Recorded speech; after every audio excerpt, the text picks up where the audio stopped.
Hi good morning. ഞാൻ Suja R Mohan, mind power trainer, celebrity coach and business coach. ഇന്നത്തെ വീഡിയോയിലേക്ക് എല്ലാവർക്കും ഹൃദ്യമായ സ്വാഗതം.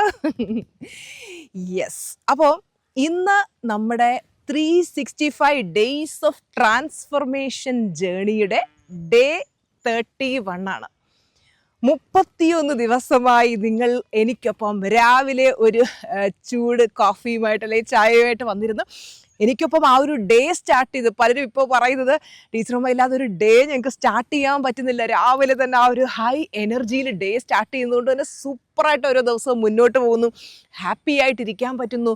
ജീവിതത്തിൽ എന്ത് സാഹചര്യം വന്നാലും അതിനോടൊക്കെ പൊരുതി മുന്നോട്ടേക്ക് നല്ല ആക്റ്റീവ് ആൻഡ് എനർജറ്റിക് ആയിട്ട് പോകാൻ പറ്റുന്നു എന്ന് ഒരുപാട് പേര് മെസ്സേജിലൂടെ നേരിട്ടൊക്കെ പറയുന്നതിൽ എനിക്ക് ഒരുപാട് സന്തോഷം. ഇന്ന് ഞാൻ നിങ്ങളോട് ചർച്ച ചെയ്യുന്ന ടോപ്പിക് എന്ന് പറയുന്നത് never under estimate your self.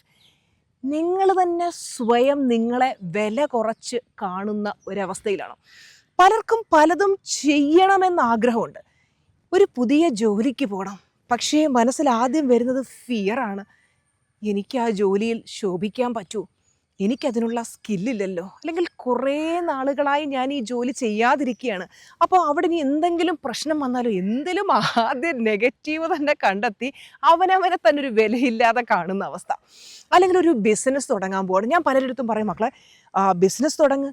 അപ്പോൾ അവർ പറയും, ടീച്ചർ ഞാൻ വിചാരിക്കുന്നത് ഓർണമെൻറ്റ്സിൻ്റെ ബിസിനസ് സ്റ്റാർട്ട് ചെയ്യണം എന്നുള്ളതാണ്, അല്ലെങ്കിൽ ബൊട്ടീക്കിൻ്റെ ബിസിനസ് തുടങ്ങണം എന്നുള്ളതാണ്.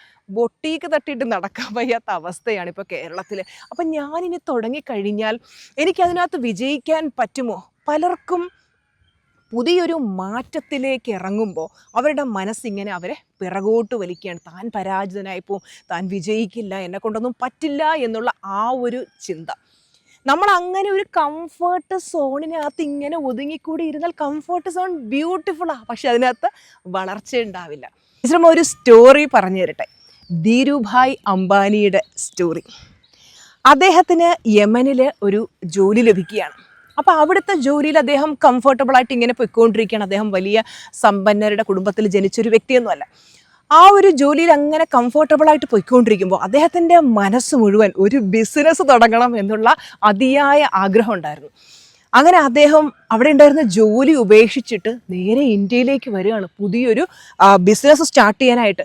ആളുകളൊക്കെ അദ്ദേഹത്തെ കുറ്റപ്പെടുത്തി, നിനക്ക് വേറെ പണിയൊന്നുമില്ല, ഉള്ളൊരു നല്ല ജോലി എടുത്ത് കളഞ്ഞിട്ട് ഇതേ ബിസിനസ് തുടങ്ങാൻ പോകുന്നു, ബിസിനസ്സിനകത്ത് എന്തെല്ലാം പ്രശ്നങ്ങൾ വരുമെന്ന് നിനക്കറിയാമോ എന്നൊക്കെ പറഞ്ഞ് ആളുകൾ ഒരുപാട് അദ്ദേഹത്തെ പിന്തിരിപ്പിക്കാൻ ശ്രമിച്ചു. അദ്ദേഹത്തിന് ഒരുപാട് ക്രിറ്റിസിസം, ബിസിനസ്സിനകത്ത് ഒരുപാട് വെല്ലുവിളികൾ, പല പരീക്ഷണങ്ങളും ഒക്കെ നേരിടേണ്ടി വന്നു. പക്ഷേ അദ്ദേഹം ബിസിനസ് സ്റ്റാർട്ട് ചെയ്ത്, നമുക്കറിയാം റിലയൻസ് ഗ്രൂപ്പ് ഇന്ത്യയിലെ ഏറ്റവും വലിയ ബിസിനസ് സാമ്രാജ്യങ്ങളിൽ ഒന്നായി മാറി.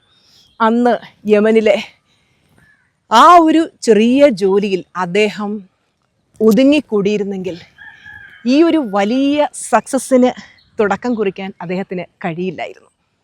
പലരും ചിന്തിക്കുന്നത്, എനിക്ക് ഒരു കഴിവുമില്ല, എന്നെക്കൊണ്ട് ഒന്നിനും പറ്റില്ല, ഞാൻ എന്തിലിറങ്ങിയാലും വിജയിക്കില്ല, അവനവനെ തന്നെ വില കുറച്ച് കാണുന്ന അവസ്ഥ. ഈ വിജയിക്കുന്നവർക്ക് എന്താ വല്ല പ്രത്യേകത ഉണ്ടോ? അവർക്ക് 2 കൊമ്പും ഒരു വാലും ഉണ്ടോ? ആർക്കും ഒരു പ്രത്യേകതയില്ല മക്കളെ. ഞാനും പണ്ട് വിചാരിച്ചിരുന്നു ആളുകൾ സക്സസ്ഫുൾ ആവുന്ന അവരുടെ ഭാഗ്യം കൊണ്ടോ, അല്ലെങ്കിൽ ദൈവം അവർക്ക് എന്തൊക്കെയോ അറിഞ്ഞ് കഴിവുകൾ കൊടുത്തിട്ടുണ്ട്, അതുകൊണ്ട് അവർ വിജയിക്കുന്നതാണ്. നിങ്ങളുടെ മനസ്സിനകത്ത് ഒരടങ്ങാത്ത അഗ്നി വേണം, ഒരു ബേണിംഗ് ഡിസയർ വേണം. വിജയിക്കണം, വളരണം, വിജയിക്കണം, മുന്നോട്ട് പോകണം എന്നുള്ള അതിശക്തമായിട്ടുള്ള ഒരാഗ്രഹം ഉള്ളിലുണ്ടെങ്കിൽ മാത്രമേ നമുക്ക് വിജയിക്കാൻ പറ്റൂ. പലരും മോട്ടിവേഷൻ കേൾക്കുമ്പോൾ ഇന്ന് ഞാൻ തകർക്കും, പൊളിക്കും, ഞാനെന്ത് ചെയ്യും എന്നൊക്കെ പറഞ്ഞ് ഇങ്ങനെ ചാടി എഴുന്നേക്കും. ആക്ഷൻ എടുക്കണമെന്നുണ്ടെങ്കിൽ ആ മനസ്സിൽ അടങ്ങാത്ത അഗ്നിയെ എരിച്ചുകൊണ്ടിരിക്കണം. നിങ്ങൾ വ്യക്തമായിട്ട് നിങ്ങളുടെ ബുക്കിൽ കുറിച്ച് വയ്ക്കുക. എന്ത് ആക്ഷനാണ് നിങ്ങൾ എടുക്കാൻ പോകുന്നത്, നിങ്ങൾ ഏതൊക്കെ കാര്യത്തിലാണ് നിങ്ങളെ വില കുറച്ച് കാണുന്നത്, അതെല്ലാം എഴുതി വെച്ചിട്ട് നിങ്ങൾ എന്ത് ആക്ഷൻ എടുക്കും കൃത്യമായിട്ട് അത് എഴുതി വെച്ചിട്ട് അതിന് വേണ്ടുന്ന ആക്ഷൻ എടുത്ത് ധൈര്യമായിട്ട് മുന്നോട്ട് പോവുക. ടീച്ചറമ്മ എപ്പോഴും കൂടെ തന്നെയുണ്ട്. വലതുകരം പിടിച്ചുകൊണ്ട് ഈശ്വരനും ഇടതുകരം പിടിച്ചുകൊണ്ട് ടീച്ചറമ്മയും എപ്പോഴും നിങ്ങളുടെ കൂടെ തന്നെയുണ്ട്. നിങ്ങൾ സേഫാണ്, പ്രൊട്ടക്റ്റഡ് ആണ്. അപ്പോൾ നാളത്തെ വീഡിയോയിൽ കാണാം. Thank you so much for watching this video. Love you and blessings.